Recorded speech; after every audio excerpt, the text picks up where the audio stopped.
ಸಲಾಮು ಅಲೈಕುಮ್, ನಮಸ್ಕಾರ ಎಲ್ಲರಿಗೂ. ತುಮಕೂರಲ್ಲಿ ಏನಿದೆ ಅಂತಿದ್ರಲ್ಲ, ಬನ್ನಿ ತೋರಿಸ್ತೀನಿ. ತುಮಕೂರಲ್ಲಿ ಏನೇನಿಲ್ಲ.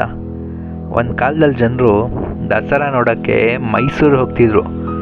ಇವಾಗ ನಮ್ಮ ತುಮಕೂರು ಜನರು ಮೈಸೂರೇ ಮರೆತೋಗ್ಬಿಟ್ಟವ್ರು. ಏನಕ್ಕೆ ಗೊತ್ತಾ? ನೋಡಿ, ತುಮಕೂರು ಸಂಭ್ರಮ ಎಲ್ಲಿ ನೋಡಿದ್ರು ಮಿಣಮಿಣುಕ್ತೈತೆ ಲೈಟ್ಗಳು. ಎಲ್ಲ ಕಡೆ 360 ಡಿಗ್ರಿಯಲ್ಲಿ ನೋಡಿ ಬರೀ ದಸರಾದೇ ಲೈಟ್ಗಳು ಕಾಣಿಸುತ್ತೆ ನಿಮಗೆ. ಇನ್ನೇನು ಬೇಕು?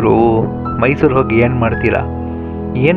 ಇಲ್ಲ ತುಮಕೂರಲ್ಲಿ ದುಡಿಯೋಕ್ಕಂತ ಬ್ಯಾಂಗ್ಳೂರು ಹೋಗ್ತೀರಾ.